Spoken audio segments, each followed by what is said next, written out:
So hello, good morning mga kaduron at welcome naman po sa ating panibagong vlog. Kumusta kayong lahat? Matagal tayo din nakapag-vlog kasi busy tayo sa trabaho. Wala pa tayong kita sa YouTube kaya kailangan nating magtrabaho. At ayan, update natin ngayon kung ano na nga ba ang nangyayari dito sa bypass road ng Ormoc papuntang Haro or Haro papuntang Ormoc. So dito yung eskina galing sa proper ng Haro kung saan merong tulay at dito naman yung diretso papunta sa bypass road na ginagawa papunta sa Ormoc. Yan ang ating tutukuyin ngayong araw kung ano na nga ba ang progress nitong ginagawang bypass road. So tara.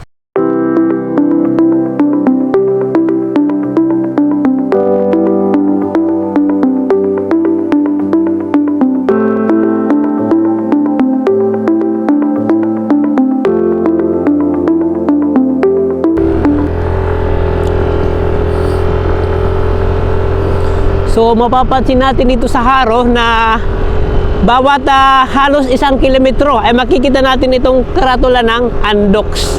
So sikat na sikat dito yung Andox sa Haro, Leyte. Yan.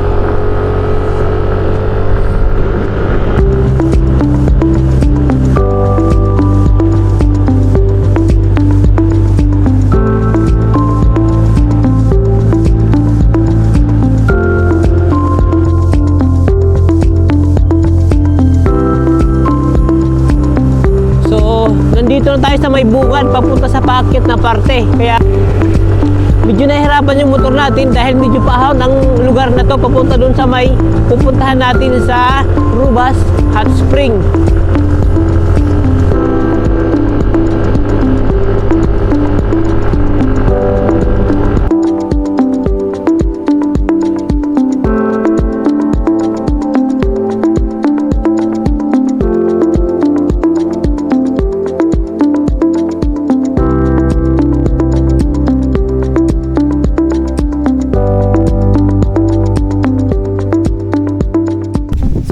Ilang kilometro lang mula doon sa ay parating muna Kampagan Hot Spring Resort na kung saan nandito sa Rubas sa Haro, Leyte. Ito yung hot spring na ating binibisita dati at ating papasyalan rin ngayon. Mula dito ay kitang-kita natin yung overlooking view ng Alang-Alang at Haro. So yan yung kapatagan na nakikita natin dahil sa taas na nga nitong lugar. At ito naman yung didirotsoy natin mamaya, yung end ng ginagawang bypass road. Titingnan natin mamaya kung ano na yung progress. So tara.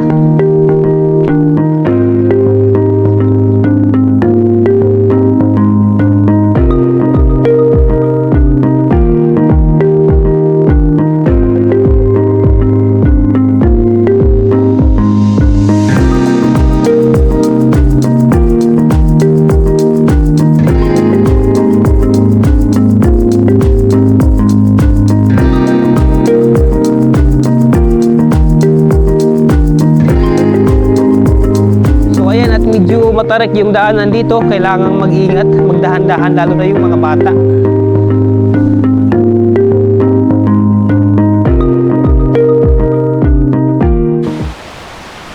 So dito pa lang sa may bandang pababa, maririnig na natin yung lagaslas ng tubig.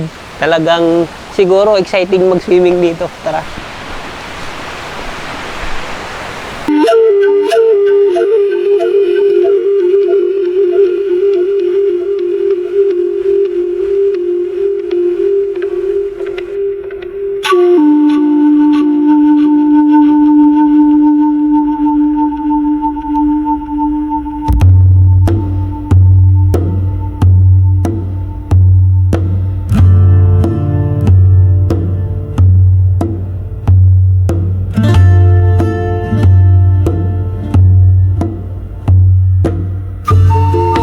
So ayan, ang pagkalipas ng matarik na daanan pababa, ilang metro lang mula sa highway, ay narating naman natin itong main na paliguan nitong Rubas Hot Spring. So yan, napakalinaw ng tubig, grabe, masarap maligo.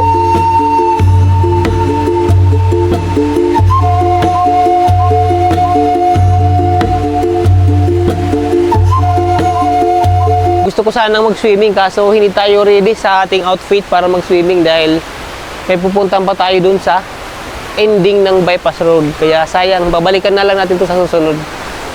So ayan, at nakaakyat na rin tayo mula doon sa hot spring at medyo hiningal tayo. At ngayon ay balik tayo sa ating biyahe. Papunta doon sa dulo nitong ginagawang bypass road. So tara.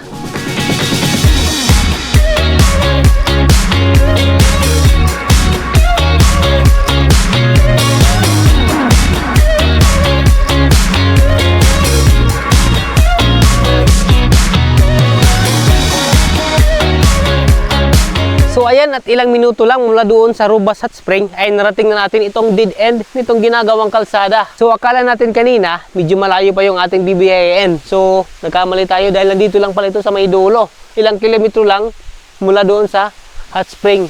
At ito yung palaisipan ngayon kung ano yung gagawin sa kalsadang to.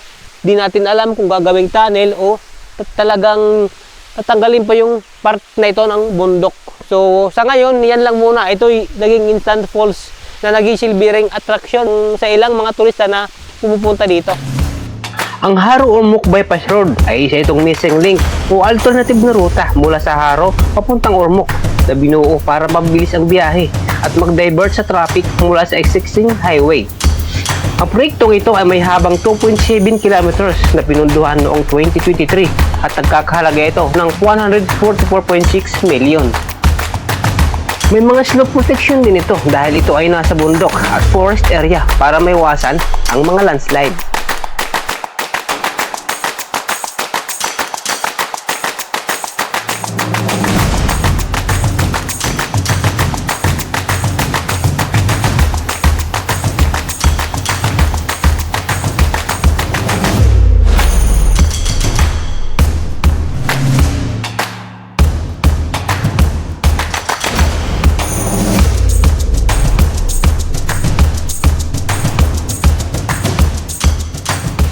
So ito na nga yung dead end nitong ginagawang kalsada na Haro-Ormoc Bypass Road. So di natin alam kung kailan ito muling mapupunduhan at gagawing muli itong kalsada para matapos nito hanggang makatawid doon sa Ormoc. So ayan, hanggang dito po muna. Sundan niyo pa sana ang aking susunpan mga vlog. Huwag niyo po kalimutan mag-share at mag-like ng video na to at mag-subscribe na rin po sa aking YouTube channel. Maraming salamat.